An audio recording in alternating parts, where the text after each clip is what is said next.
Okay, well, welcome everyone. My name is Brian Baber, and I'm one of the instructors here in the FSU Entrepreneurship program.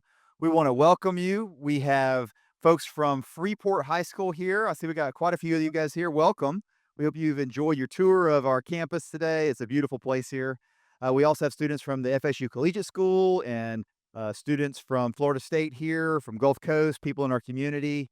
And we're here to learn about Ariel Payne today and her business, Hi. Maranta Marketing Company. Yes. Yes, Maranta Copy Co. Correct. Maranta Copy Co. Sorry. And so anyway, this is going to be a great lunch and learn. We thank you for coming. We're going to give some time at the end of the event today for questions. So I have a mic out here. We'll have a time for a handful of questions. So if you're going to have a question, just be thinking about what that is, and we'll make sure we get the mic over to you as well. Just a reminder, this is recorded. It's going to be on YouTube and also on Apple and Spotify podcasts. So if you pick up something you want to hear later, you'll be able to go back and listen to it. But also just be mindful that it is being recorded as well, and it doesn't get edited before it gets put out on the internet. Looks like we do have a few more sandwiches left. So if you are hungry and you want to get something else to eat, you're welcome to go over there and grab something. But without further ado, let's get started.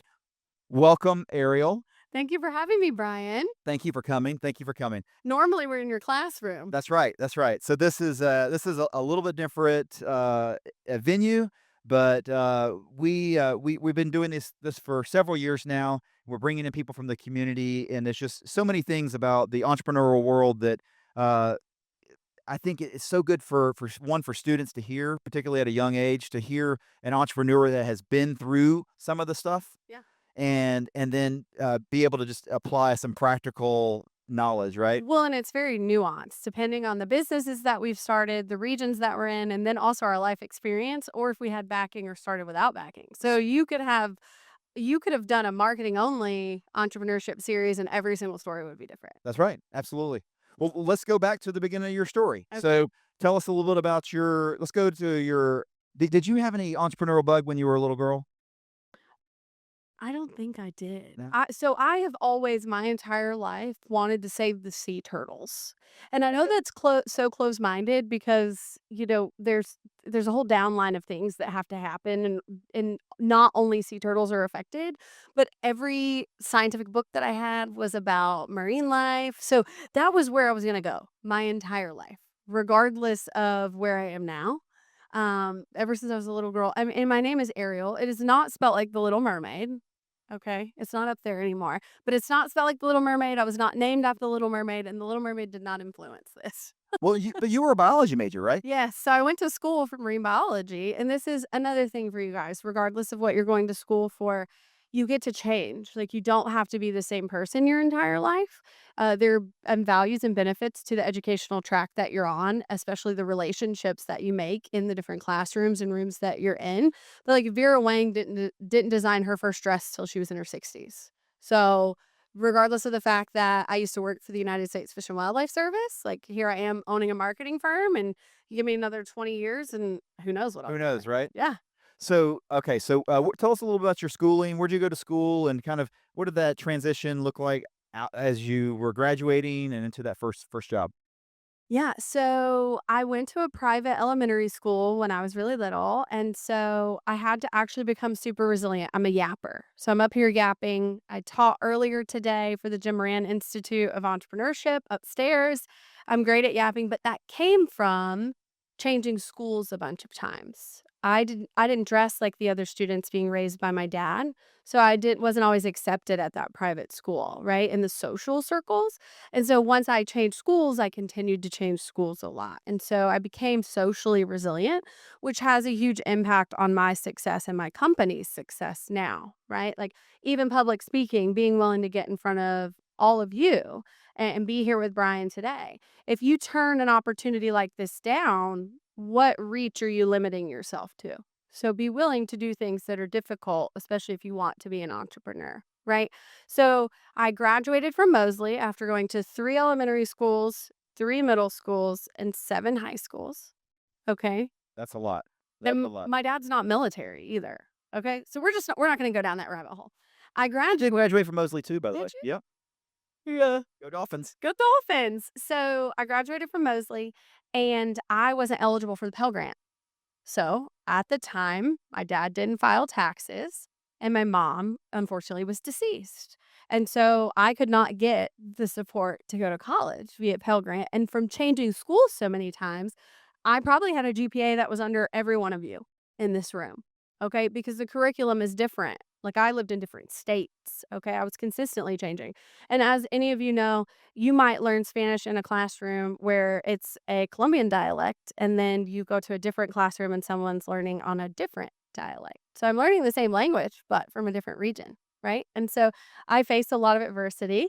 And so I didn't have the GPA to be eligible for a lot of other scholarships that many of you probably are eligible for.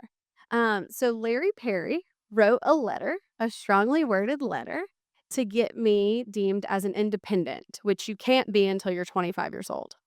So he wrote a strongly worded letter and I was deemed as an independent.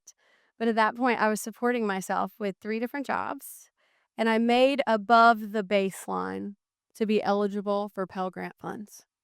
So it's really not working out for me to go to college at this point in my life, right? So I'm working, working, working, and I end up getting a job for Carol Roberts at the Bay County Chamber of Commerce, and I was the executive assistant there. And I would encourage you guys, any one of you, whether you own a business now or you're going to move forward and work at a family owned business when it's your turn, to join the Chamber of Commerce. By a show of hands, who in this room knows what a Chamber of Commerce is? Okay, a few of us. Brian, would you like to elaborate? Yes, so the chamber, actually, one of the cool things about the chamber is we have our first Friday event here at FSU. We host it, and it's where people in the community will come in and be able to network. And it's an opportunity for people who are realtors to get to know people that are marketing companies, and people that are builders to get to know people that are maybe appraisers, and all different people with all different walks in the community. They can come together and collaborate and get to know each other and be able to lift the rising tide for our entire community. The chamber does so many great events throughout the year. They raise money for specific things, and they also just they want to see a community thrive. So you want to get on the same side of the people that want to see you thrive, right? Exactly. Are you familiar with the half-cent sales tax? Yes. So, Yep. we have a half-cent sales tax here in Bay County, which funds a lot of roads. So, we actually are almost out of dirt roads, and it is in part due to this half-cent sales tax. So, when I worked at the Chamber of Commerce, I helped support the campaign under Carol's leadership that converted and caused that on the, election cycle to get passed. And so it has had to be reelected, and so we have, kept it in place, and so it's making a positive impact here in our community.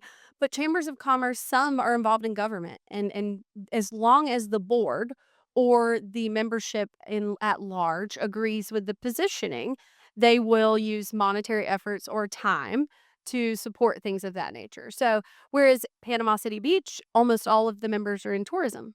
So your pirates, your schooners, all of your restaurants and things. So if I had a service that I needed a client that was in tourism, I would join the Panama City Beach Chamber of Commerce. Whereas otherwise, if I need access to Will Kramer of Kramer Chevrolet, well, I know he's a member of the Bay County Chamber. So maybe I'm going to join the Bay County Chamber. So it's just depending on what you're interested in. And you can always look at the membership base of a chamber of commerce and see which one is most apt to serve you, because not every community has multiple, but ours does. So I work for Carol and I loved it there. And I was going to school. Have you heard of the Emerald Coast Businesswomen's Association? I believe I have. Okay. But don't ask me questions about it. Okay, I will tell you. I will tell you.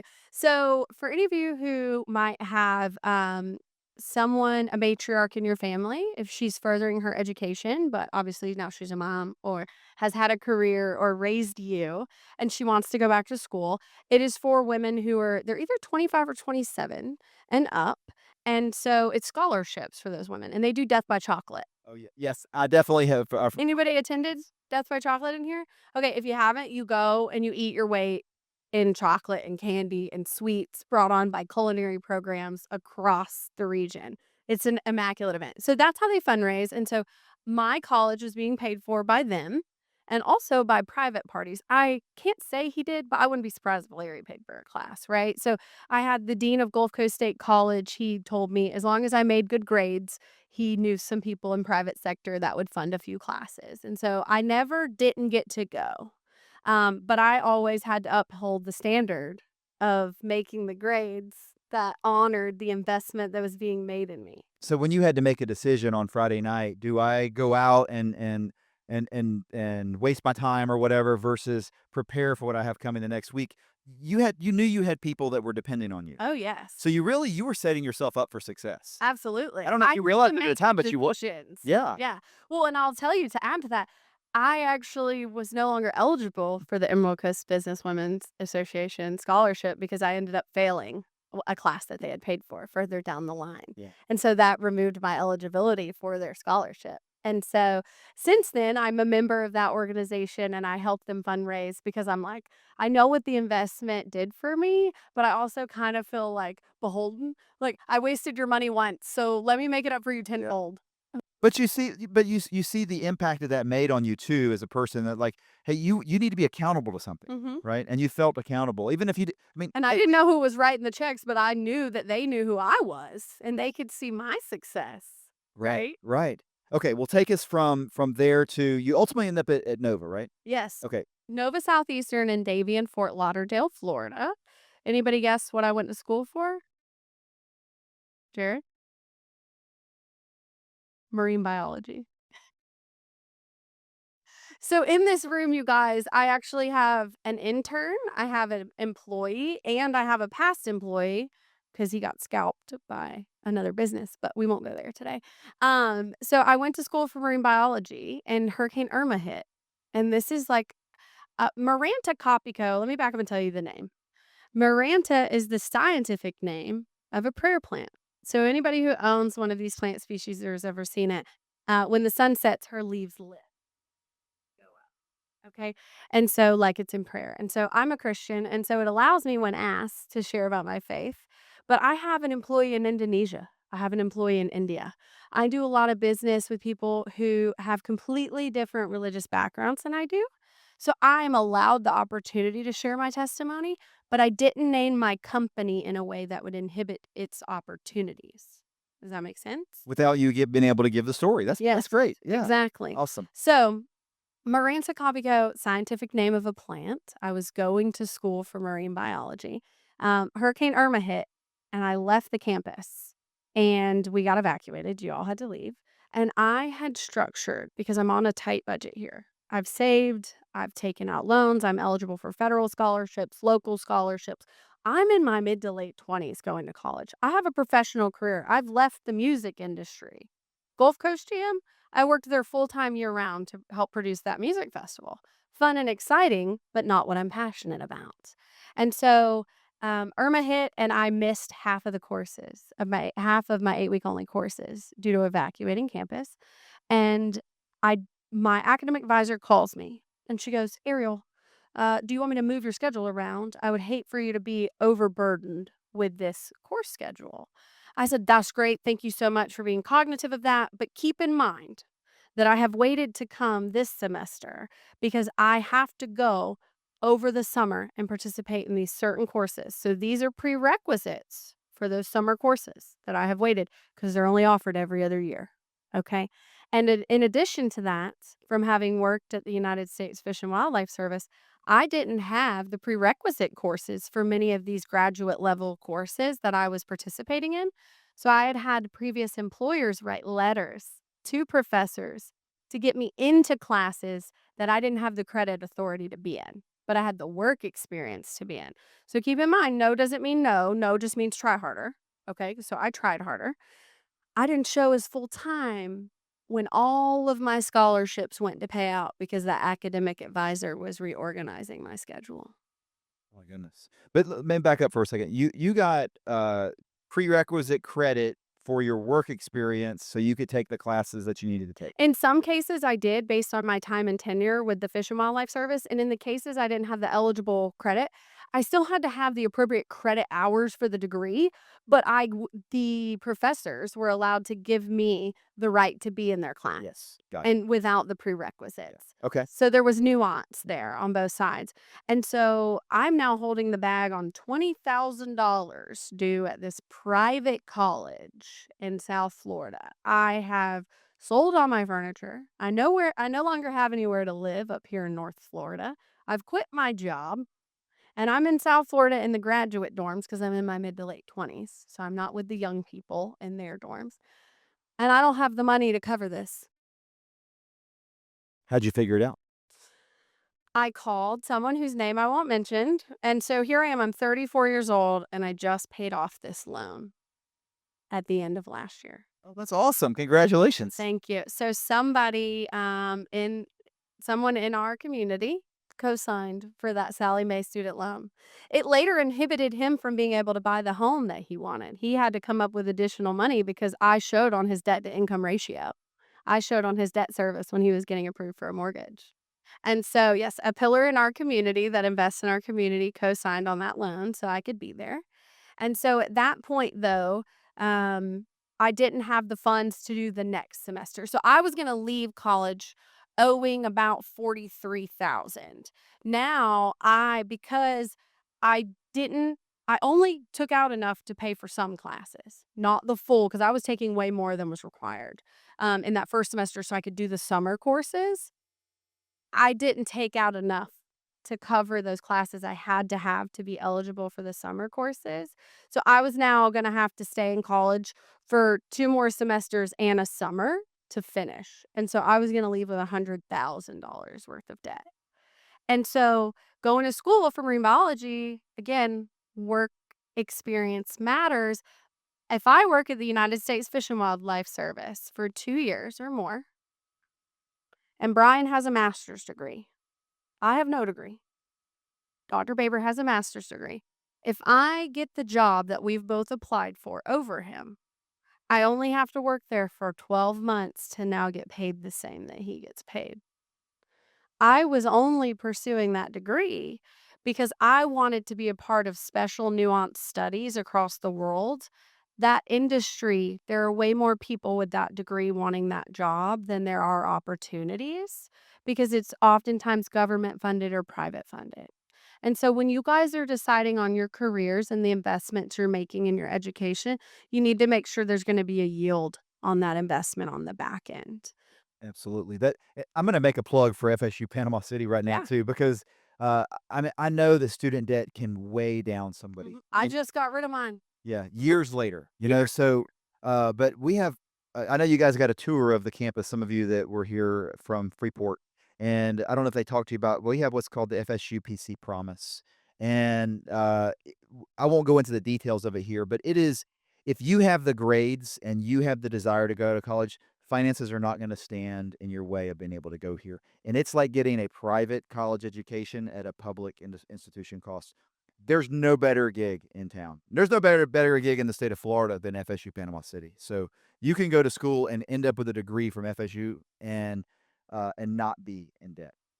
So, Yeah, don't end okay, up that was like just me. I haven't usually taken the time to make that plug, but it is critical because when you come out of college, if you have $100,000 in debt, you are strapped and really you can't go buy a house. You're probably not gonna be able to buy a car, and it just changes your dynamic for what you're able to do. But making wise decisions about the college you're gonna go to is so important. That's one of the reasons we invited you guys here to hear that too. Well, and, I also wanna share, I chose that college because they have the Guy Harvey Ocean Institute. So they're actively with the Guy Harvey Ocean Foundation doing studies. So if I had the degree, I had the work experience, even if I was the net mender on a published study, if my name, Ariel Payne, was now on a published study, I could put that published study with my degree, with my work experience. I'm going to be selected for the jobs I want over the other individuals that are applying. So I was positioning myself for any job I wanted in that sector. But it doesn't pay very much in that sector, Brian. So I was not willing to position myself for those opportunities at the expense of $100,000 worth of student loan debt from a private college. But I was willing to do it for 40 something thousand. All right. Because I know my work experience against a master's degree, I could still get the job if I have the most innate experience. So moving on, I came back up here and got miscellaneous jobs. I You managed. graduated from I didn't end up not graduating. I quit. quit. I Okay, got came it, got it. back. Okay, Yeah, because it was gonna cost too much. understood. I finished that semester and I came back up here to Northwest Florida. And and I'll back up. Does anybody remember what industry I left whenever I went to college? I left the music industry. So when I had worked in the music industry, we would do community partners, hoteliers, lodging partners, and we would allow them to sell our tickets, a special ticket. Like it was behind VIP, but in front of general admission. Well, in order for your property to sell our tickets, your property had to market us. I made commission on those tickets. I made a small base salary, but I made commission on those tickets. So if you're too busy as a property general manager or CAM manager or a board to market us, you can't contractually partner because I have to make sure you're fulfilling those marketing obligations every month. So what I started doing, Brian, is I started doing all their marketing obligations. Did you realize That's you had how I for learned, them? yes. Okay. That is exactly how I learned that I had a gift for it, because if I poured more energy into certain properties that were performing well, their marketing would have a further reach, and they would sell more tickets, and I would make more money. You're like, Okay. "There's something to this." There's absolutely something to this. So I learned email campaigns, segmented emails, social media, graphic design, mail opportunities to their members. Like as far as if it was in part, if they were had private owners, I would solicit their owners to use their own units. To come back and stay and buy the tickets. So then I went to college for marine biology, but keep in mind, you guys, I've done marketing at this point, but out of scarcity. I had to learn to do it to make commission on the product I was responsible for inviting people to sell. So I come back up. I actually took a hiatus and worked at First Watch. I waited tables. I had an uncle pass away. And so his kids didn't have to change schools to go to school closer to where my aunt worked. I got off at 2 at First Watch and picked them up in Lynn Haven, even though she worked in Santa Rosa Beach. So, like, is anybody noticing that my resume is choppy? There's a lot of randomness in here. We've got a chamber of commerce. We've got 3 jobs before that because I was paying to go to college, self-pay, right? And then we've got I didn't work whenever I was at Nova Southeastern, right? Now I've got First Watch on there. I was the manager of a furniture store for a little while, right? So we keep going. I've ended up in a 5-year relationship with somebody who owned 5 businesses, an entrepreneur. And so I got a firsthand look at entrepreneurship from that individual. And so there came a point in me supporting and that person being my future husband, these businesses, that I'm doing marketing for one of the businesses. I'm doing buying for another of the businesses. I'm doing client relations for another of the businesses. And then for the other business, I'm actually managing staff and personnel. So there came a point where I was actually not allowed to get a job in our household unless it paid well over 6 figures because of the monetized efforts that I made in the businesses my spouse owned. Okay. So I'm learning through action and effort real time. Okay. So I believe in a higher education if it is going to take you where you want to go and you have a track for that. Everything that I have learned is from hands on under people who are successfully doing it themselves or out of the scarcity mindset. So while you're in college, I invite each of you to be interning and be having those real life experiences under other people who are successful. For those of you who already own businesses and are in this room, upstairs is the Jim Moran Institute for Entrepreneurship. They have, if your business is 3 years old and you have 2 or more employees, you can participate in their 5-week entrepreneurship track for free. Right. So my point is look to other individuals who are already getting it right. Have them tell you or show you what they got wrong so you just bypass that and you get to skip that. So Hurricane Like having a mentor. Yeah. absolutely. Well, Yeah. Kevin Elliott was a friend of mine's mentor. He owns Weewaw Films. He's actually in here filming right now for FSU. He was a friend of mine's mentor. Now they own a business together. That's awesome. Right? So, I mean, if reach out to somebody who you admire and ask them to mentor you. I do. I have a mentor right now at 34 years old, and I own 3 different businesses. I have a mentor. I'm 51. See? You're never too old to learn. If you're not growing, you're dying. Okay. So, what are you growing at? Are you growing at partying? Are you increasing your ability to intake alcohol? Or are you growing at entrepreneurship? Are you growing at needling? Like, I have an intern. She is an illustrator and she makes the most beautiful illustrations, but she would rather game with her friends. Okay. So, she's not going to get a full time job offer with Maranta Copy Co because she's not honing her craft. Remember, if we back up, I had to invest in myself based on the investments others made in me, and I had to make decisions on how my time was spent whenever I was in college. Okay. And so the decisions that you're making now will essentially affect the outcome of your lives. So I ended up getting invited due to Vicky Gaynor, which I had met from the Bay County Chamber of Commerce from my time there. Again, it's not what you know, it's who you know. So at this point, I know almost the entire community from working for the chamber and working in the music industry in our community.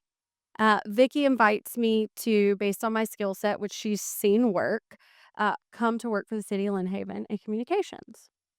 So I go over there, um, and I wasn't there for very long because the title said director, and her skill coming from media and marketing, she was so hands-on in that department that really they only needed like an assistant or they only needed somebody to support her vision. They didn't actually need a director. And so this is where it comes into play. Every organization, whether it's one you own or one you work for, they need doers and they need thinkers. I'm a thinker and I hire thinkers and doers. There are people who are built to sit at a desk and do the same thing every single day. And then there are people, like I've got a team member in the back. She left the company she worked for because it was a sit at a desk and do the same thing every day. And she came to work for Maranta Copy Co because her role at Maranta looks different every day. Okay. And so I was a thinker in a doer job. So that wasn't a fit. So next thing I know, a board member of the Central Panhandle Association of Realtors knows about what I'm doing for Vicky. And he says, "Hey, Ariel, they're hiring over there. We would love for you to apply." So I apply and I get the communications job for the Central Panhandle Association of Realtors. And I'm working there. And this, by a show of hands, who in this room has ever been fired from a job? Me. Brian, you never been fired? I don't think so. Okay, well, my entrepreneurship Thinking back, and story, I don't think so. I would not own my business had I not been fired. I would still work for somebody else had I not been fired. I was a good steward of my finances. I had 6 months of bills and savings. Okay. I had, after my separation from my spouse, I had traded in my car for a car with a lower car payment. So I love to travel. I chose to drive a vehicle with a lower payment, so I had the additional income to travel rather than to invest it in a car, right? So these are decisions that you're making. You're choosing what lifestyle you want. Do you want a flashy vehicle or do you want the opportunity to be able to travel? Because you've got a set budget, regardless of whether you own your own business and you've set your salary or you work for someone else, right? And so I had 6 months of bills and savings, and I am applying for every job in conservation I can find. I am good at marketing. I keep getting these marketing jobs. I have to market in jobs that are not marketing jobs. I cannot get away from marketing. And I'm like, I want to dip net for salamanders. I want to be on Eglin hunting Ambystoma bishopi and Ambystoma cingulatum to see if they're over there so we can make sure that the land is protected, right? Like that's what I care about. The Choctawhatchee beach mouse, the St. Andrews beach mouse.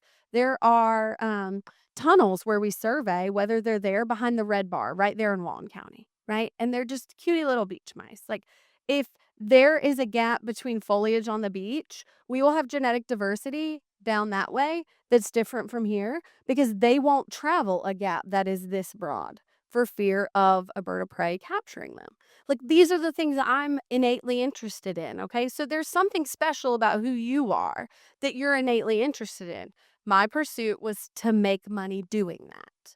My pursuit now is to make so much money at marketing that I can invest my money in conservation. Because again, remember what I said earlier, it's either privately funded or government funded. And the things we know about private funding is oftentimes it's limited, and government funding, it changes with legislation.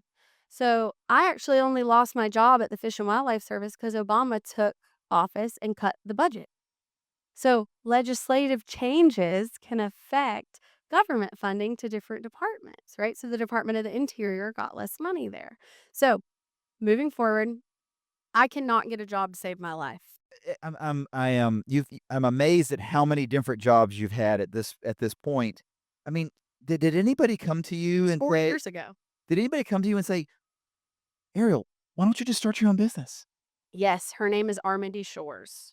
And she said it, and she said it again, And then after like 3 more rejection letters on jobs, she said it again. And then after a business in Alabama retained me to do marketing services for them because they knew me from banking experience.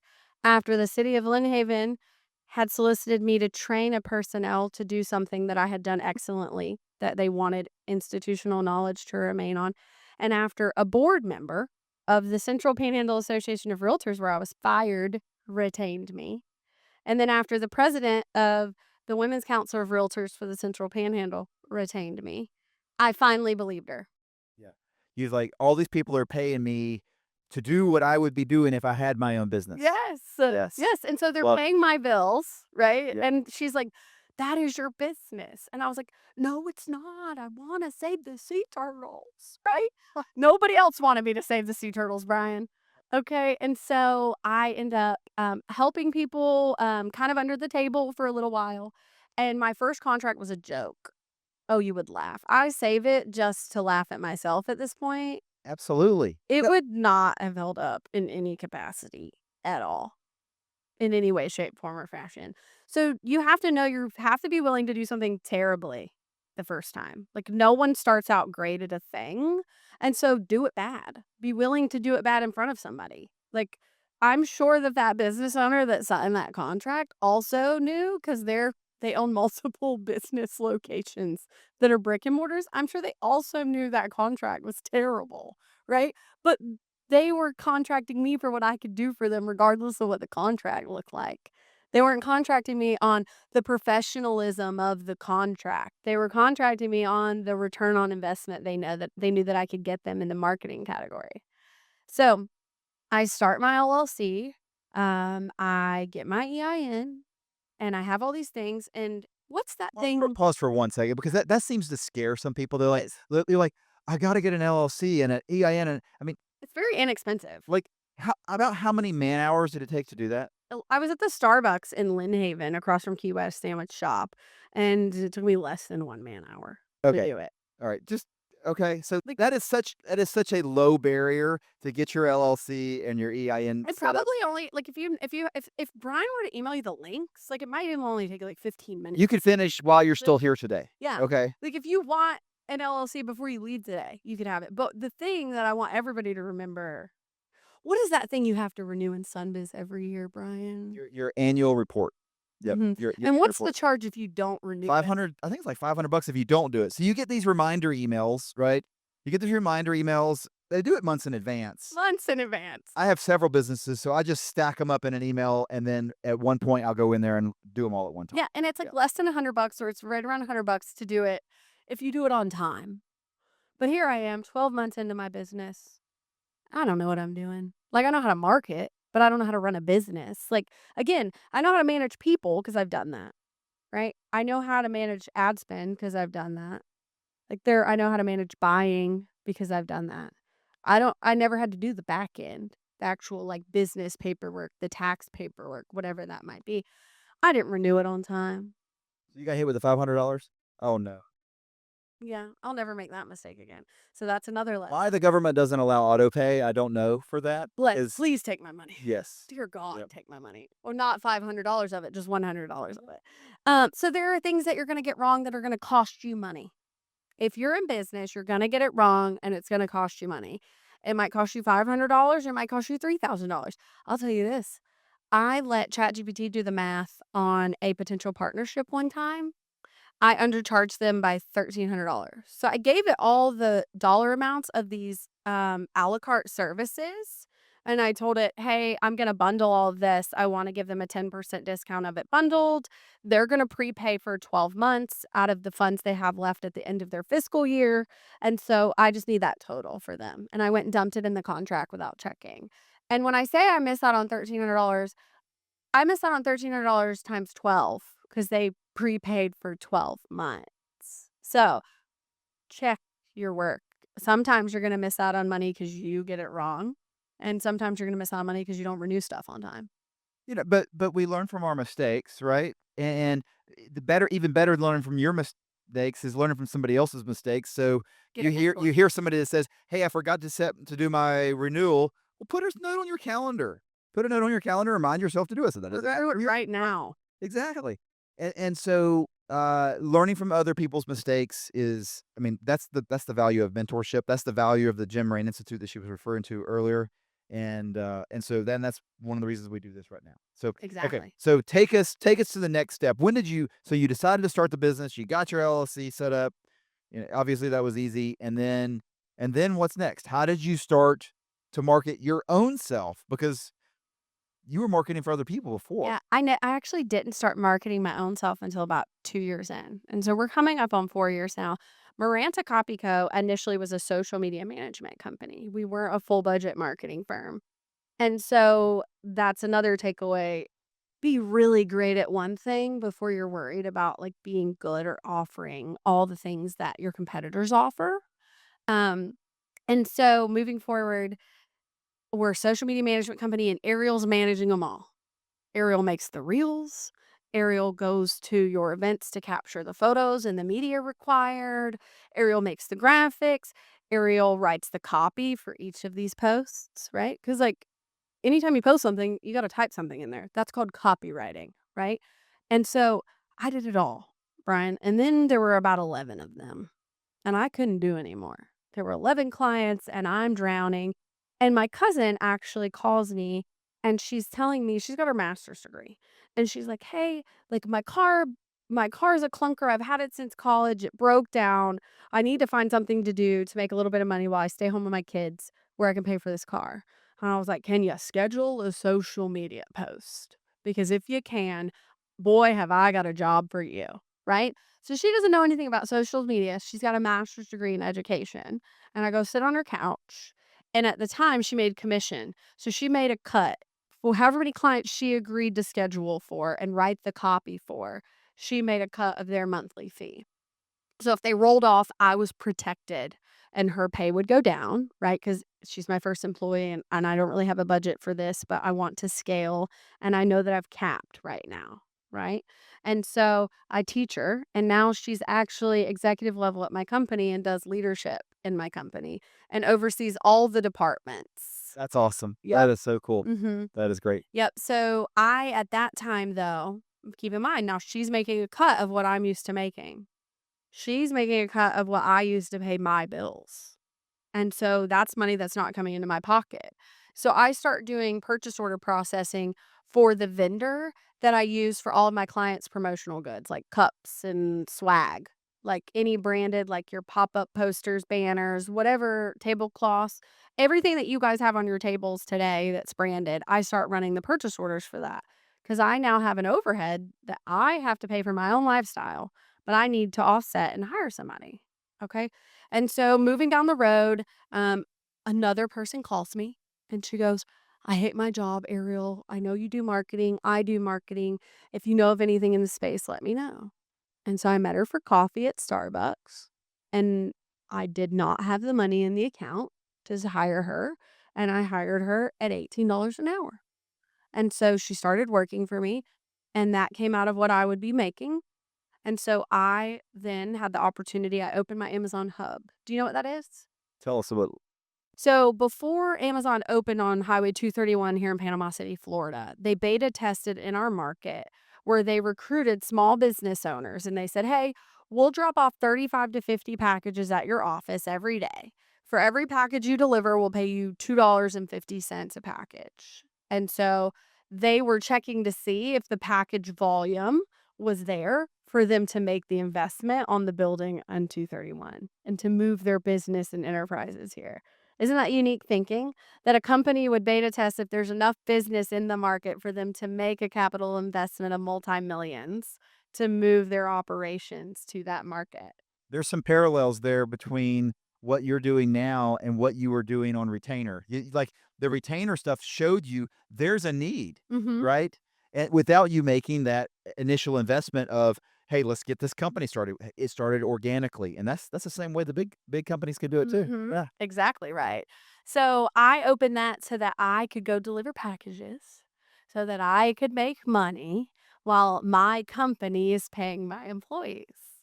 And so ever since then, now it actually runs itself. Like there are 5 people and it runs 7 days a week and they deliver about 68 packages a day. And it doesn't they pay less now. Amazon no longer pays $2.50 a package. And so those team members are people that like they want to pay for their daughter's dance, or they need to pay off the new HVAC system in their house, or they manage a condo that they rent short term and now they just want a little additional income for a car payment, guaranteed because seasonal is condo rentals. So I have that stream of income still. And so I make on average right now about $600 a month off of that, not touching it. Okay. And so that's called mailbox money, but it sits in an account so that if any point Maranta as a whole loses clients, my payroll is what it is. I have about 15 people working in the marketing firm and 5 people working on the Amazon side. My payroll on that marketing firm side is the same every single 2 weeks, right? So if clients drop off and don't renew, or if a client hits a hard spot due to the economy, just because 'cause they're contracted, oftentimes I'll let them out of contract because if the I have recently had the patriarch passed away, and so the company structure is not gonna remain, and it's not gonna operate the way it did when that patriarch led it. So it did not make sense for them to continue on. I had another company, her she became a grandparent, surprisingly. If anybody's ever heard of those surprise pregnancies where, like, the baby's born and nobody knew about the baby until the baby was born, that's how she got a grandkid, and so she closed her clothing boutique in order to go spend more time with her family and help with that new circumstance. I had her up 44% on the year whenever she closed. So, like, she just had a life circumstance that changed. Yeah. What are since you have quite a few clients now and you've seen lots of Over 30, yeah. over 30 clients. So what is the typical and I probably can't even say the word typical, but what are some of the top problems that people come to you with? They say, I'm hey, I just need to grow my business, or is it I can't connect with our people. I don't understand social media. What are the problems that they're coming to you with? A lot of time they need more phone calls. Also, a lot of the time they come to me when they're close to having to close their doors. They've waited too long to They've market. waited too long to market. Okay.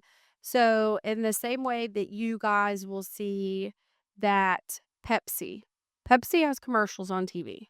There's always Pepsi, Dr. Pepper, Pepsi Cherry, Starry, whatever it is. There's always a baseline of a certain level of media going out to keep that product front of mind. So when you go in the store, you buy it. Okay.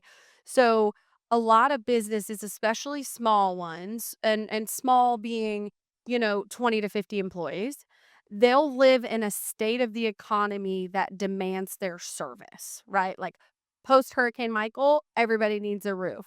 Well, I have to employ this many roofers and I'm used to this volume of business. Well, we're no longer in that environment. Most people in our community have a new or recently installed roof or a good enough roof, right? So now they have to work differently for their money and they haven't been marketing. So no one's heard of them as far as those that are they're no longer front of mind whenever somebody's ready to make a buying decision. But if their competitor has been running ads, like I see Mr. Fence all the time. They're always running a social media ad. I don't need a fence. I don't need my fence repaired. I have no business getting a new fence. They're not a client of mine. This is not a plug for them, but they would be the first company I think of when I need a fence because they're continually running a campaign. So the problem, Brian, is whenever somebody comes to me and they're like, I'm 6 months from closing my business and I don't have a marketing budget because I already can't cover overhead and I don't have new revenue. And I'm like, That's a tough place. it is. And so my suggestion is I say, call Lindsay at Hancock Whitney and take out a business loan because this is a business and you have to spend money to make money. And you have to be willing to invest in order to get an ROI, return on investment. If you don't have anything to invest, how can you expect a return? So early on in my business, investing my time yielded a return. Going to chamber functions, donating my time to causes and organizations that I care about. Like today, I got a call from Pam Anderson, Panama City Marine Institute. They help with all of they used to be the out of Gulf World, which is closed now, but they've been helping with all those dolphin trainings we've been having recently, if you've seen that in the news, all of the dead dolphins we've had. So they're operating. They have to fundraise or seek grants to fund what they do, and so she needed some graphics and media made. I luckily am able to donate our services in exchange for a donation receipt for my company, which if I hit a certain threshold, I won't even be able to use that donation receipt as a tax write-off. I'm only allowed to write off so much in that category, right? But so my business is successful enough that I'm able to spend our time and efforts in spaces that I care about. But most of the time, Brian, somebody calls me when it's too late. They don't think to call, "Hey, we have a robust amount of business. Here's my marketing budget. Can you keep us front of mind?" It's normally when it's too late. So we actually leverage a lot of interns. If I don't have the capacity to serve free or inexpensive, then I have to turn them away. But a lot of times I'll use interns. Like at one point, I had an Auburn, University of Georgia, FSU, Texas A&M, and I think those were the college. I had interns from all and Troy. I had interns from all 5 of those colleges. And so when an organization would reach out, those interns have to have credit hours. I can donate my time by creating the marketing strategy, and I can tell them, the potential business client, and say, "Hey, I don't have the capacity to oversee this for you because you don't have the funds to in order to invest in our service. But I have an intern. I'd be happy to convey a strategy to them if you would like to allow them to give that to you in exchange for their college credits. Like, I'm happy to connect you." And so those are some connections that I've made. But I do have to tell them, like, "You have to come up with the money." And sometimes it's a mom or a grandfather that invests in their company in order to pay for the marketing. I saved a seawall company one time. Um, 3 business partners. I love this story. 3 business partners, and the one that solicited me was not the majority share owner. The other 2 gentlemen owned a greater share in the company, and if you don't know, if you don't own the most, you don't get the final say. If you own 51% or more, you get the final say in a lot of these decisions. And so, they had used 2 other companies, not from our area, and here they are, they've been in business 2 to 3 years, and now they're 6 months from closing if they can't turn it around, and we use search engine optimization, which is increasing your Google ranking. We use search engine optimization to get them a greater share of calls for their service. They didn't build new seawalls. They only did seawall repair and void filling. Well, we got them ranking for seawalls, and what they did was smart and entrepreneurial. They started getting calls for new seawalls. So they don't do that. They called someone they knew, respected in the industry, and said, "Hey, if I give you these leads, will you give me a percentage of every closed lead?" So they've already gotten a warm lead because someone has reached out to them unprompted and not from an ad due to the organic search engine optimization we do for them. And so he started making revenue off of the referred service, and he didn't even have to fulfill it while he was waiting on calls or fielding a lower volume of calls for his actual tangible services.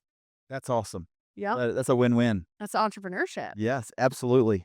Tell me, you've mentioned interns a number of times. How do you find good employees, good interns? How do you find good ones? And how do you, and let's talk a little bit about core values, aptitude, all those things that you would be looking Yeah. for. Do you know Yes, what Enneagram you are, Brian? I do. What are you? I'm a 3. I love a 3. Okay, anybody in this room by a show of hands know Enneagram they are? Okay, go home and take You the will one test. day. Yeah. Go home and take the test. I love to hire a 3 and a 6. They're gonna follow through on what they're supposed to do, and most of the time, a 6 will have a higher, emotional empathy, and so they get along well with others due to that. I'm an Enneagram 8. I am large and in charge, and I'm not for everybody.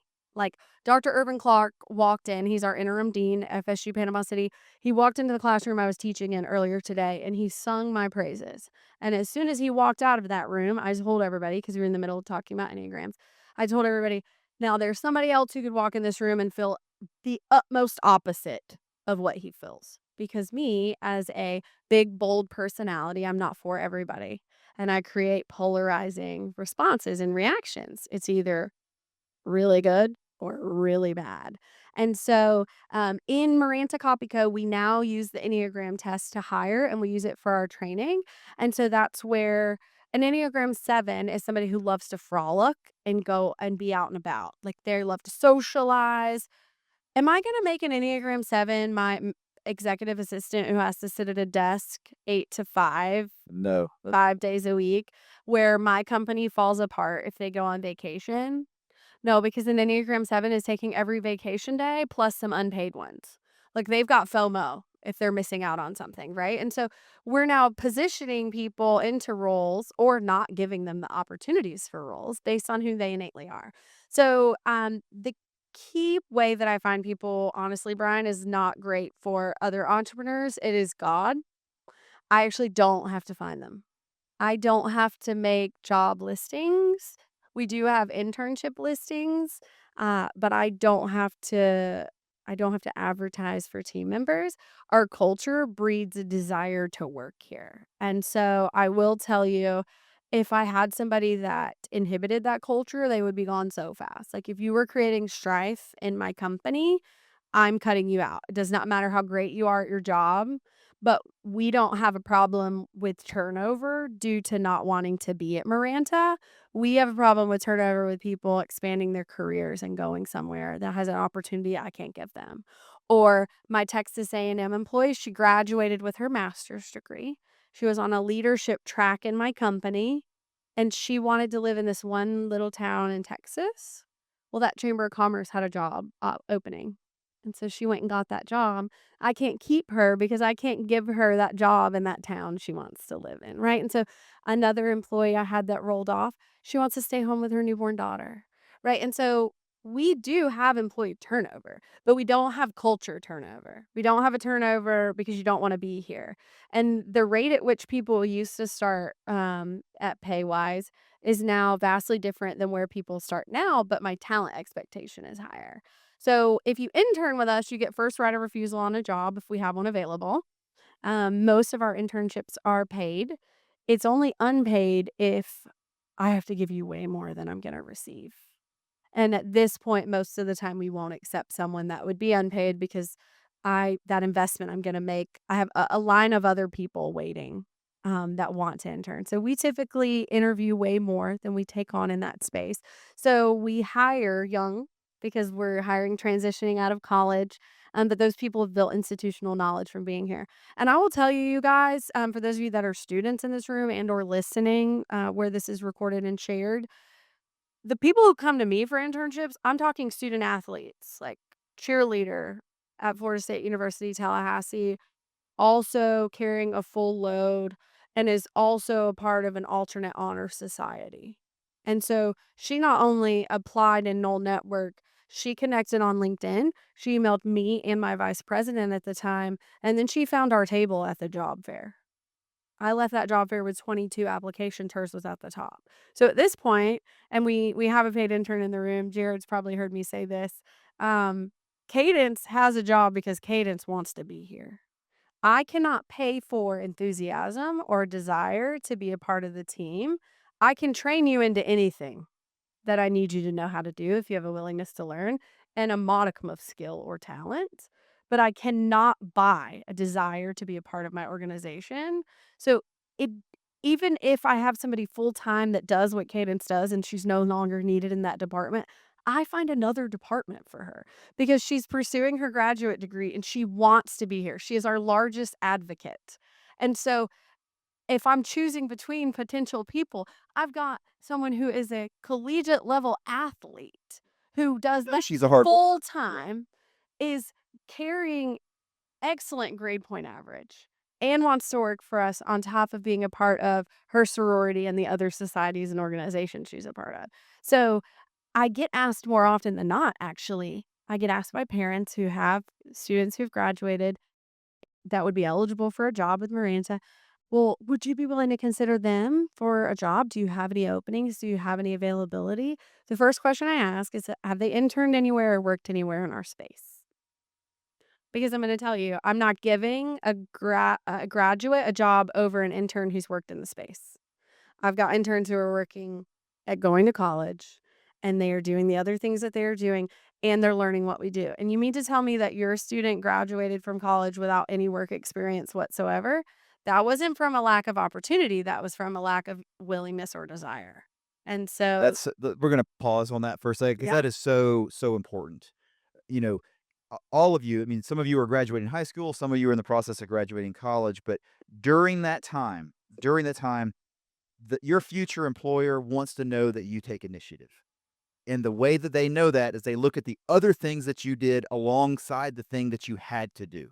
The things that you didn't have to do is taking an internship, doing assistantships, getting involved in the community, doing these other things that show that you don't just sit behind the screen and play video games all day long. exactly. Because guess what? That's what most people are doing. And it honestly doesn't take that much to stand out. Well, my illustrator doesn't work for me anymore. Like, she has a resource and a skill and a talent that is very hard to find, okay, and she's really good at it, but she would rather invest her time spending it with friends on these video game platforms, and so she wasn't hitting delivery deadlines. Well, our commitment to our clients is that we're gonna deliver when we say we are, and so she doesn't have an opportunity with me anymore. It hurt me because I can't offer that anymore.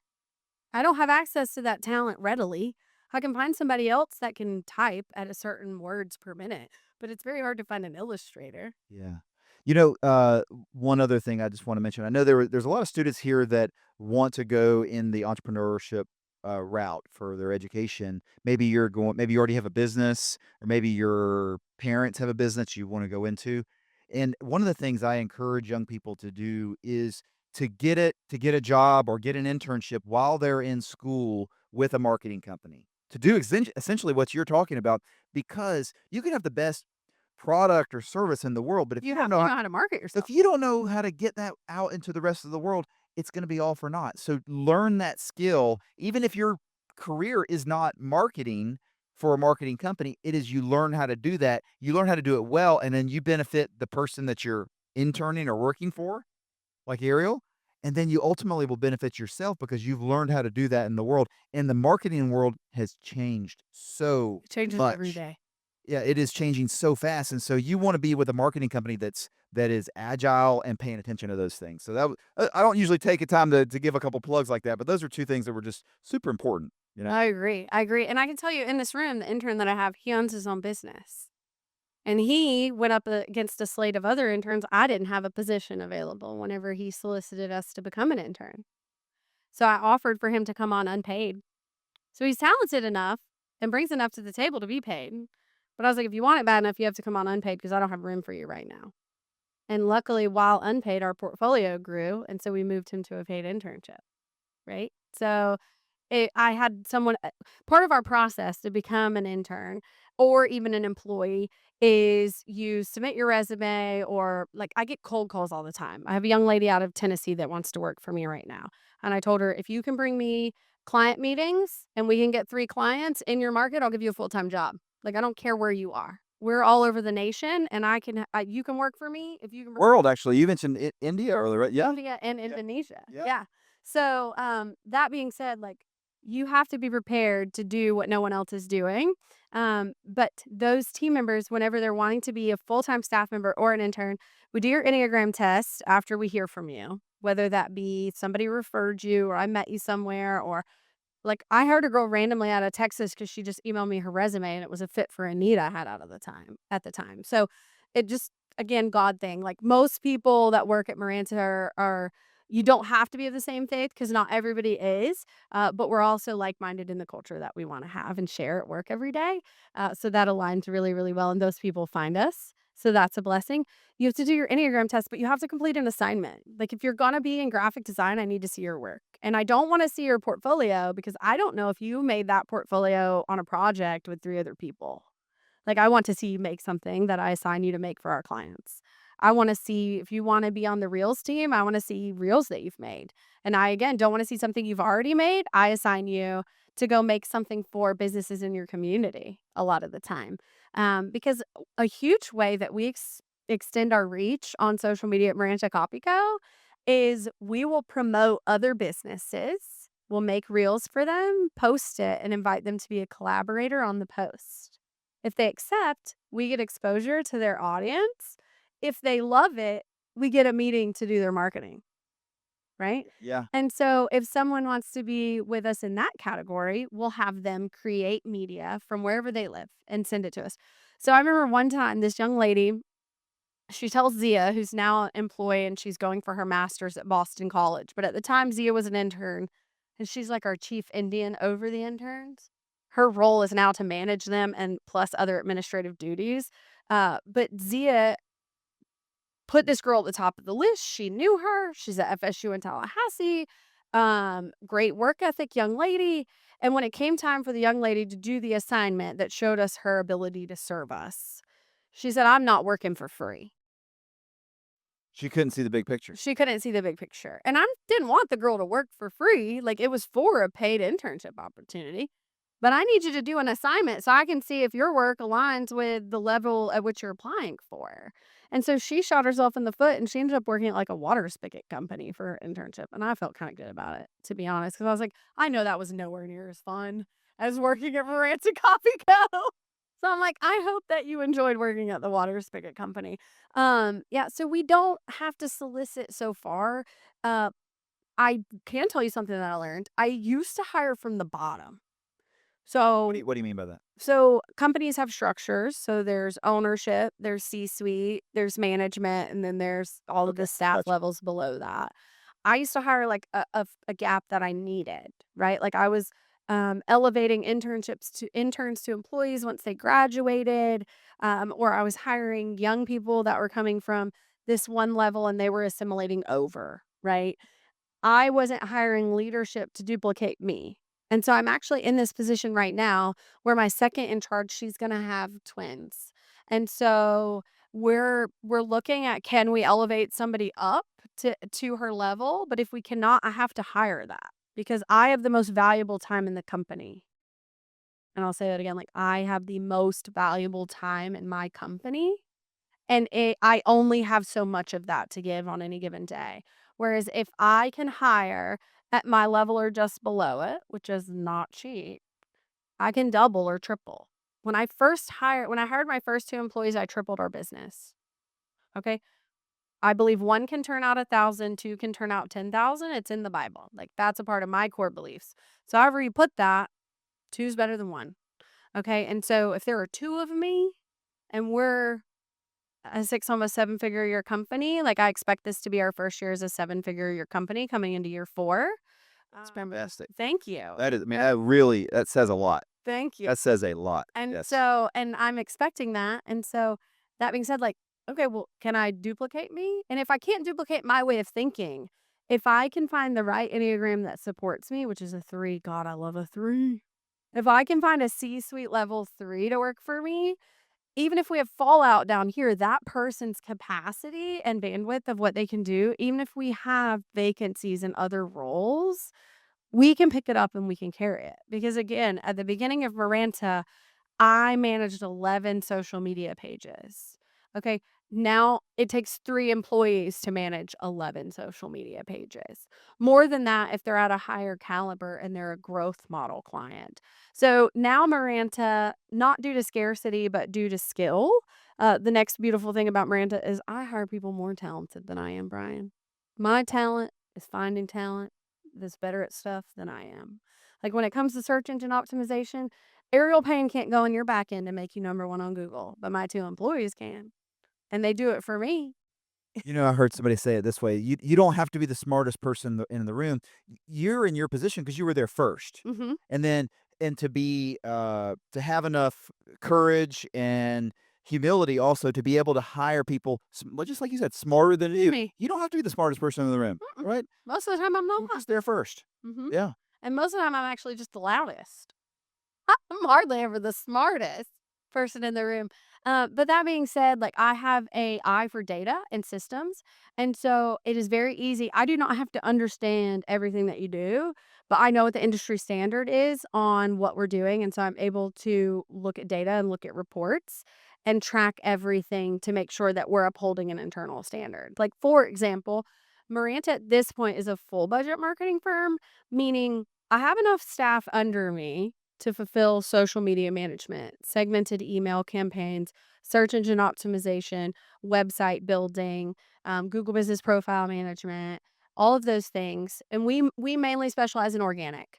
We will run minute ad strategies internally, but any of the clients who I run ad strategies for, most of the time they're full budget management clients, and I've contracted industry specific professionals that are industry specific. Like if you're a jeweler, I've contracted someone that specializes in ad strategies for your industry, and I'm managing our spend and making sure it performs at a certain ROI that is the client's comfortable with. And then I'm buying our billboards and our radio and everything that goes with supporting that. And then I make sure that our full campaigns ads are here, and then everything else we have aligns. Our radio, our billboard, our mailers, our socials, our email, our Google Business Profile listings, our blog posts, all the way down to our LinkedIn aligns with that full campaign. So just because Maranta is facilitating a service doesn't mean we're always the vendor that is responsible for every aspect of what a client is receiving. But those are only our full budget clients. But I say all that to say, um, a business is only a business if it can run without you, and I really want Maranta to be able to run without me, Yeah. and there are certain categories that can run without me, and there are certain categories that cannot. So the decision that I'm facing coming into and in the future out of year 4 is, do I want to not scale down, I wanna remain the same size, but do I want to reduce the services that we offer to only offer the services that I have the structures of excellence for that don't require me? Yeah.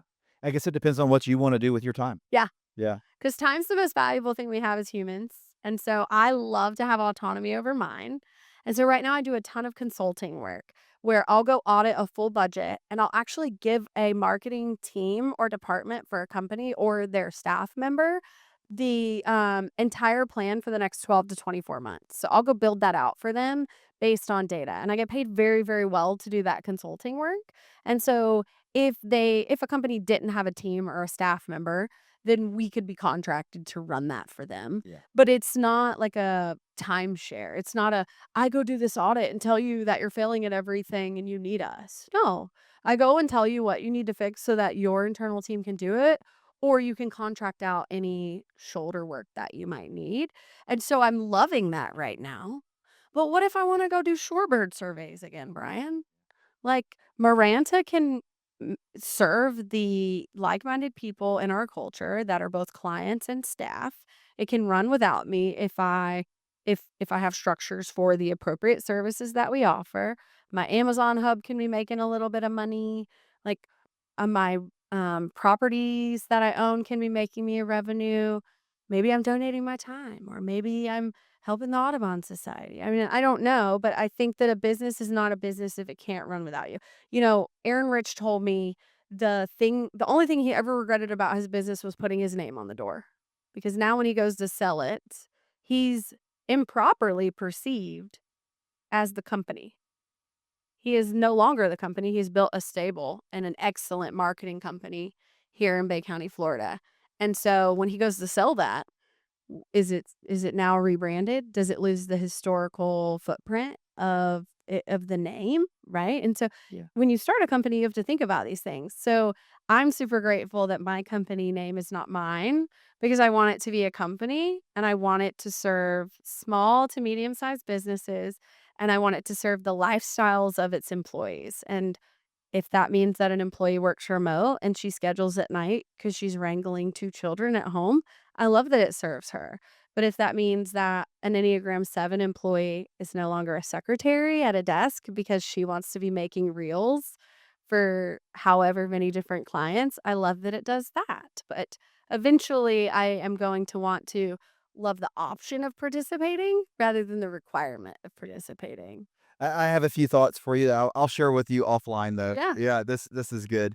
I do some executive coaching, and you hit on some points there that I'll share with you later. Thanks, Brian. Hey, I want to leave a few minutes for questions. I know some students. I know some of the students had to catch a bus, so they had to leave a few Yeah, minutes we ago. But have students from other counties. yep. Any of you had a question, feel free to go ahead and raise your hand, and we'll get the mic passed around. Okay. Well, you've So already we got we got some right up. might as well start. Yep, go for it. I just want to say thank you for coming in today. You're welcome. Great lunch and learn. One question I have is if you were starting a business from scratch from a marketing point of view, Mhm. what would be your first step? Oh, I actually spoke on this earlier. I'm glad you asked that question when I was up with Marina Lixon at the Jim Moran Institute. Join the Chamber of Commerce. People do business with people they like, trust, and know. So before you have a marketer or before you even have a salary for yourself, you have your own time. And yes, it is the most valuable thing you have to give, but it's the thing that you can give that otherwise is mostly not costing you money. And so investing your time in networking, if you're innately good at what you're doing or you have a valuable service or product to offer, those people that you're around will see that. And so putting yourself in a position to build connections with those individuals. I mean, Brian, would you like to share with her how we know each other? It's not actually from Maranta Copy Co, How do we reach? the Association of Realtors. So Brian does real estate. And so we met in I that feel like it's been space. so long. That goes way back. Way back Yeah. than Okay. me being fired, right? Yeah. So, that being said, like, we met in that space, and here I am on a stage with him talking about entrepreneurship. I've had the opportunity to speak to his classes, and he's actually facilitated professional potential client opportunities to my firm. We didn't meet in this sphere or in this capacity. So, your initial investment, in my opinion, is join a chamber. A, because it allows you the opportunity to connect with potential clients that are of the appropriate caliber that could afford your service or product. But B, from a search engine optimization standpoint, your business being listed by the Chamber of Commerce, they have such a high authority ranking on the internet that it boosts your ranking. So that would be my first investment. And if it's not the chamber, is it Junior Service League? Is it Impact 100? Is it the Emerald Coast Business Women's Association? For me, it could be I could get business from the Audubon Society. Like those are people who like what I like that are in they're in professionalism in some capacity. Like invest your time somewhere where other professionals are in order to build your network. Thank you. You're welcome. Next question. And then we'll come to you. Ariel, you have great culture at Maranta, and you touched on culture and the Enneagram. Um, are there any other things that you do to build a great culture and maintain that? Because as a business owner, I want to have a culture. Building a team, I want to have a culture like Maranta. Yeah. Okay, so that's a great question. I'm an Enneagram 8, and so I'm big and bold and polarizing. I have an Enneagram 6 who is our second in command, and she's super warm and fuzzy and lovely, and everybody loves her. So if there's corrective action that has to be passed down, she passes it down because I'm going to look at you and I'm going to say, you did a terrible job at this. I need you to fix it. This is how you're going to fix it. And I'm moving on because it doesn't sit with me. I'm not mulling it over. I'm confident enough to address something the second it needs to be addressed. But people who work for me are different than I am. The beautiful thing is that we're all different people. And so I shelter my team. I'm not mean. I'm not abrasive. I'm direct. And so I shelter my team from corrective action in a way that they wouldn't be prepared to receive it by having someone else be the emissary for that because of the way that she would express that.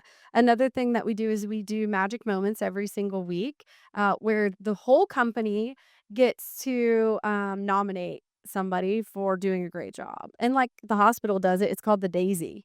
Like it's not new. It's not something that we coined or came up with. But it's a survey that goes out. There's a human who's in charge of sending it, and whoever got the most responses wins, and they win a little prize. And if I get really behind on giving little prizes, you win a bonus on your check. 'Cause I have to award you somehow, right? And so I fail at being the prize giver sometimes, but we do that, and so everybody is seeing what each other's doing, and that praise feels really, really good for the people that receive love through words of affirmation, and then it's mandatory that we get together once a quarter, and I actually learned this from companies like Topgolf and Dave& Buster's.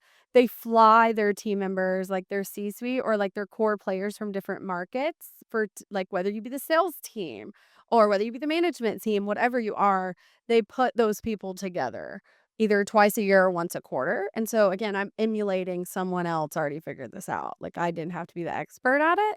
And so we'll fly Texas and Tennessee in, or if we'll even drive everybody. We'll fly them in, and we'll all drive to Tallahassee, and then the next quarter, Tallahassee's gotta drive to us, and we're flying everybody in, right? And eventually, we'll be big enough that maybe we can afford to fly everybody out, but there are more of us here right now, and so we're getting together, and so my team that doesn't always see each other because 'cause they're from different departments or they live elsewhere, they're building their own relationships that have nothing to do with me, and that supports the culture because then even if your work bestie's not from your department, like, y'all are calling to complain about I'm not gonna say his name, but, like, you're calling to complain about the same client because you're frustrated that client doesn't approve anything on time, and they're frustrated that that client has 18 change requests. Like, and they're the graphic designer that has to do them, and the client didn't properly portray the request, right? And so, I think that it is getting together in person, it is awarding and recognition,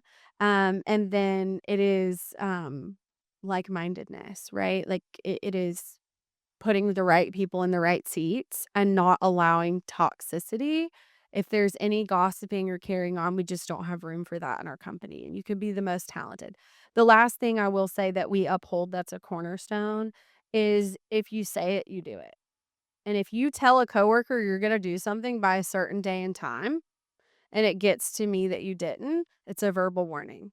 The second time it gets to me that you told a coworker that you would get them something at a certain time and you didn't, it's a write up. And the third time you don't work here. Because the most valuable thing that Ariel Payne believes we have is our name and our word. And I didn't ask you to tell that coworker you were going to help them with that. I didn't ask you to agree to help them with that. I didn't ask for you to offer them a delivery window. You came up with that all on your own, that you will be held to that standard when you work here. And so we all can trust each other in turn because you don't work here unless your coworkers do what they say they're going to do because they get fired.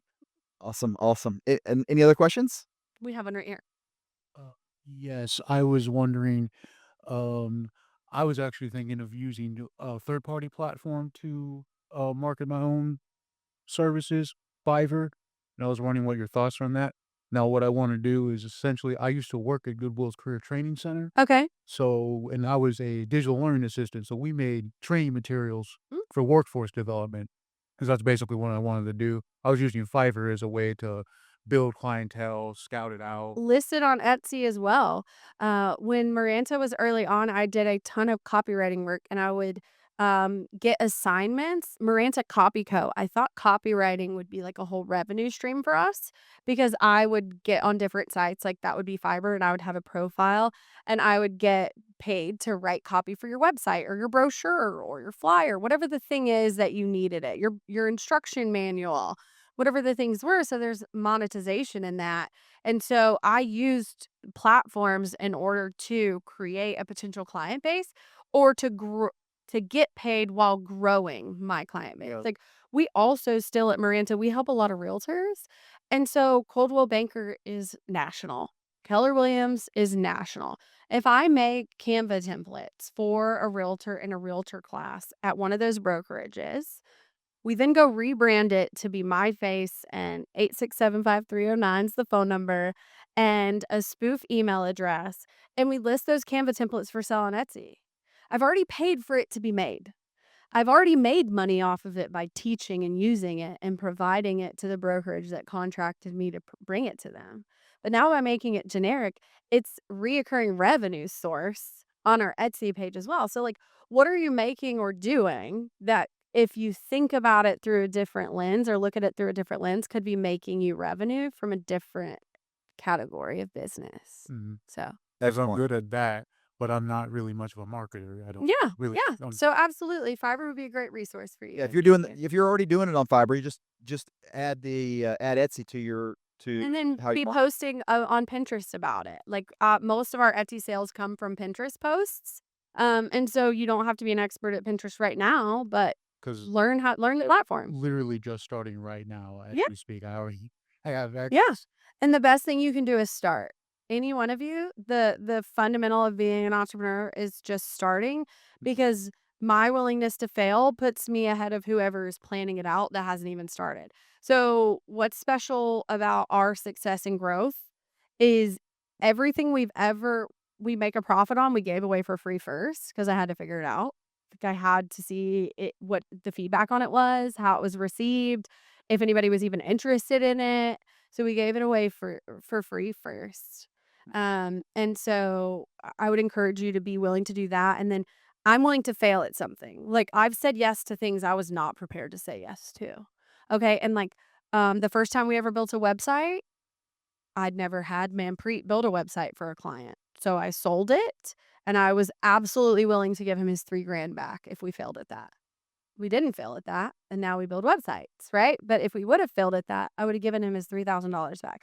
We tried to I hired somebody who claimed to be an expert on social media ads, like really deep ad strategies. I upsold that to multiple clients, and so he failed at that. So luckily, though, studies are showing that even my accounts that we manage, who there's ad spend at those, I've beta tested an organic growth strategy that came out from Meta Business Suite 2 years ago.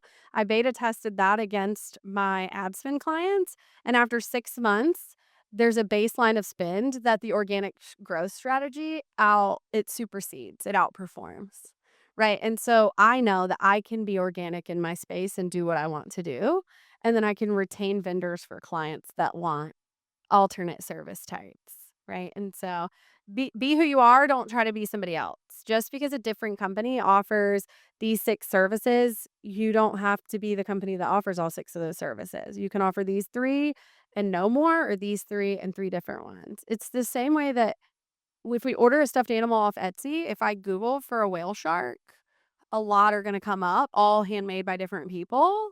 I'm going to pick the one that I like. There's still room for every single one of them to sell a whale shark on Etsy and to be them who crochets whale sharks, right? So the way that I do it might look different than the way that my competitor does it. And there's room for all of us in this market. There's 5 or 8 different marketing agencies, if you were to Google right now, within 15 miles of us right here. Absolutely. All right, next question. Anybody else? Shit, we have one over here. Back here? I think Owen's got one too. Go ahead. Okay. And then Yeah. I get to Rowan. Okay.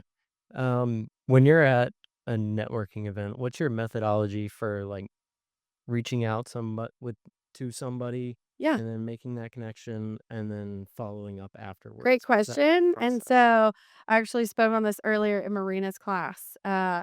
First, I would encourage you to read the book, How to Win Friends and Influence People, right? Dale Carnegie, right? So the most valuable thing somebody has is their name. So if they're wearing a name tag, I walk up and say, "Hey, so-and-so, how are you today?" They're automatically wondering if they know me and if they're failing. So I'm like at a psychological advantage there already, right? And so then if I can continue to reintroduce their name into conversation, again, it's the most valuable thing they have, and they're wowed that you know their name. I struggle to retain it after I leave, but that's neither here nor there. And then I like to follow up. So even if it's like a really short like introduction, I'm always really impressed by somebody who sends a follow-up email saying it was great to meet me and like please reach out if you need anything else. Or if it was a deeper level conversation and you really connected, like let's say y'all were yapping about your dogs and they lost their golden doodle, I'm going to send them a little card with my sympathies, a little handwritten card with my sympathies. And so it's less about what I'm doing in that room and more about what I'm doing after that room. Because I'm also connecting with that person on LinkedIn and I'm maintaining a good post schedule on my LinkedIn. So they're continuing to see me. I'm adding them to our email list. We don't send emails from Maranta very often. So if you see one, I've got a really high open rate because you're probably actually interested. Something I spoke on earlier whenever I was speaking to the current class for the Jim Moran Institute was if I get their contact card in my phone, I'll go make a note, which you would learn through Dale Carnegie. Like I'll go make a note about something we talked about. And I don't have a good cognitive recognition to like reach back out to a person. So if it's a potential lead, like I converted a lead after 3 years and I now manage marketing for 3 of his businesses. I would reach out once a year. So I had a little calendar hold for 5 minutes that repeated annually, and it just said to call Christopher Kamick or text him. And then in his notes was the last thing we talked about. So the first time I reached back out was, "Hey, how's the training going for your marathon?" The next time I reached out was, "How did you do on your marathon?" Well, now he told me about an injury, so he didn't actually get to compete. So the third year I reached out was, how are you recovering from your injury from the marathon? Have you started training for anything else again? I have to know nothing else. And he's in Atlanta and I never see him. Right. And so it's setting yourself up with a system in order to be able to maintain that relationship, because your goal is to be likable. And if someone does the vast majority of the talking, they're really gonna like you, because we love hearing about ourselves and hearing ourselves. So if you allow them to do most of the talking is the goal when you're there, and then to remember something about them and reconnect with them on that topic. If it doesn't yield for you in your product or service, that relationship that blossoms will likely yield a referral. Awesome. Thank you. That was like the perfect answer. You're welcome. And we've talked about that book a number of times in our Yeah. class. That's like one of the most foundational I've ones. read it twice and I've taken the class twice. Like, it is at different stages of your life, it serves you differently. My dad paid me $100 in college to read that book. It was the only book I ever got paid to read, but it was that important. If I take a AR test quiz on it, can you pay me $100? Because I've read it twice. I give the same thing to my kid. Okay, what do you got? Next question. Hi, Ariel. Thank you so much for coming today. You're I learned welcome. a lot from listening to you and your story. I wanted to ask, as a marketing company, how do you use AI in your Mhm. day-to-day work, and how do you implement it among your employees? Like, how do you teach them without having to baby each and every one of them? Yeah. So that's a great question. I luckily, due to scarcity, ended up teaching classes. I'm great at talking. My grandfather called me a motor mouth when I was little. And so when I was growing my company, I had to figure out how I could get paid. And so I realized that people were always like taking up my time over coffee for me to like teach them the things I already knew how to do. So I have classes now for group and one on one. And so luckily at this point, I have an AI class. Like, I've taught to over 100 city clerks from the Florida League of Cities. And so I have a class to teach my team. I don't always do a great job of, like, once they onboard, taking the time to put them through a structure. But when we get together quarterly, I'll teach a mini of one of my classes. But I pay for all of the paid AI platforms that they want. So I'm always setting them up for the highest level of success by giving them the best version of the tool that they want. So I'm always willing to invest in the softwares that they want. But then outside of that, I know I no longer have the team member from Texas A&M, but I have another graduate degree holder who specializes in writing.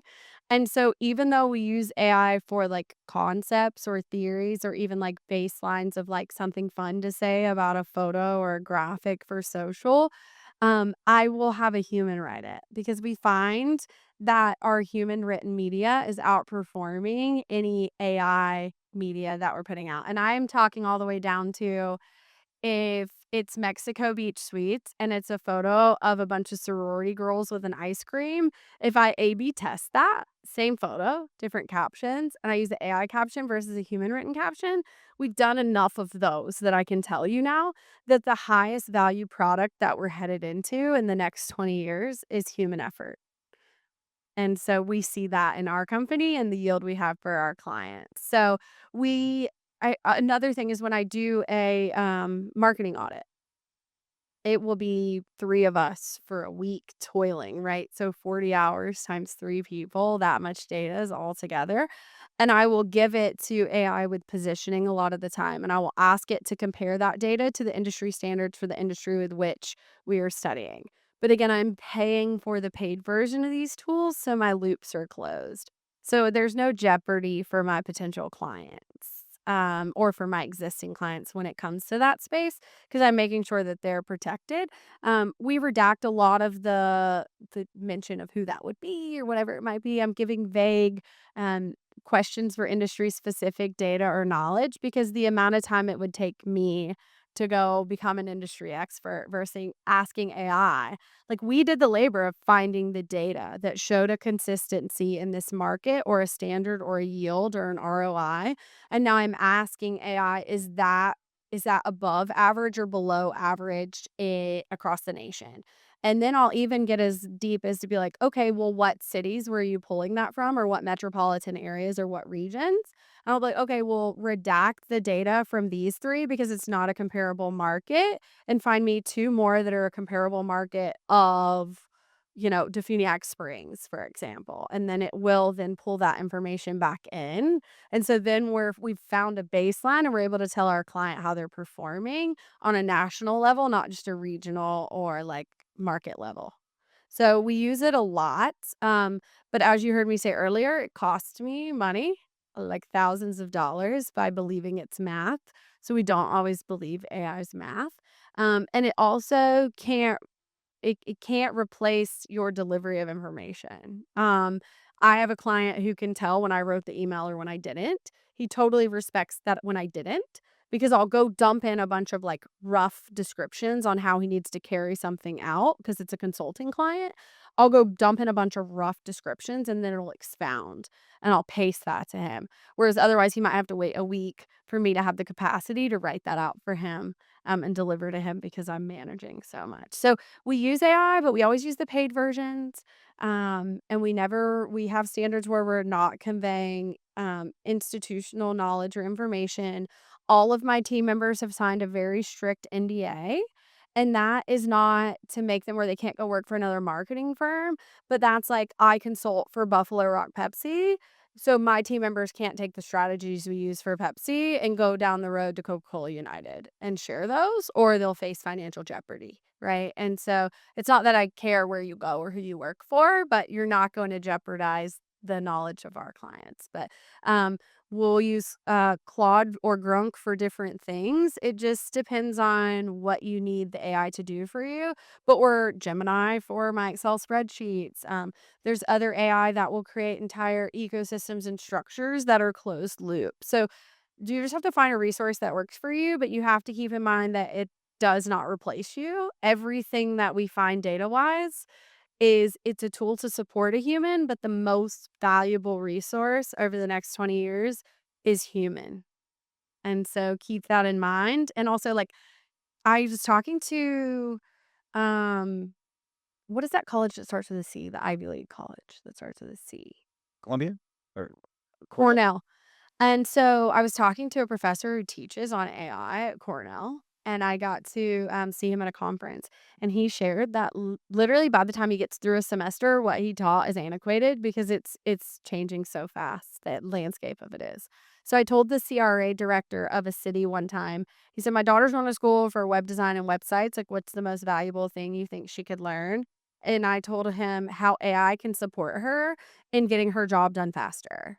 And so it isn't about her learning more about how to do her job. It's what tools can allow her to convert, where she's the flourish on the back end. She's the icing on that cake because there are so many tools that can build the cake now. But like, do you know how to check like that it tastes right? Like, what are your taste buds in the website building world? Like, can you make it look beautiful? Is the formatting appropriate? Like, we run into it all the time with Caitlin Parsons of Good Golden Creative. She made a website for a client and it is beautiful. It is stunning, but it was not made for optimization. It was made to serve a vision. Like, she was an architect, an interior designer. It is beautiful. And so we're on the back end doing SEO and we're trashing some of that format. So she checks in on websites that she built that we do SEO for, and she'll come back to the client and he already knows like there's going to be a fee from her for her to go beautify it again with our formatting on the back end because we need it to rank, but he wants it to look like what she paid her to make it look like. And so those two things can exist in the same world, but we're really good at making you rank. Like, I really don't care if that, like, is not the same HTML text size that was on the last 3 pages in that same box. Yeah. Yep. Well, God, this has been fantastic. And one of the things that I think is true about the AI is that you're not going to lose your job to AI, but you will lose your job to someone that uses AI well. So having employees and teaching your team to use, I'm so glad to hear you're using the paid versions and the way you're accomplishing that because you want your team to use it well, right? She still has a job. She still has a company. AI is not replacing her company. But if another company learns how to use it better than her, that's where they get a leg up on her. But she's staying in front of that curve. Yeah. So And so like yesterday I was in Jackson County. There was a free marketing class. There was a lunch and learn. Like, I am always at something because I do enough public speaking and teaching that I'm always wondering, is there something I can learn from you? Is there a delivery that was better than mine? or am I being shown that what I have is a superior product? And I have none of that information if I'm not attending what I'm like in the space that I'm in. Yeah. Yeah. Well, we are at our time today. This was fantastic. Thank you, Brent. Really, I learned so much. We've been together so many times in the classroom. I learned so much more today than I ever have. There was some that was fantastic. Thank you, That Brent. was that was fantastic. And hey, let's give Ariel a round of applause. Thank her for being here, and I thank you guys for coming too. I know we had a whole high school that had to get up and leave a little while ago. They had a bus to catch, so It'll but be on YouTube. That's right. That's right. They can catch it later. And thank you guys for coming. We will do that. We'll pick this back up again in the fall. We've got 4 awesome lunch and learn scheduled for the fall, and we'll just keep it going. So if anybody has any questions about entrepreneurship and Florida State University, don't hesitate to reach out to me as well. Thank you. Have a great day.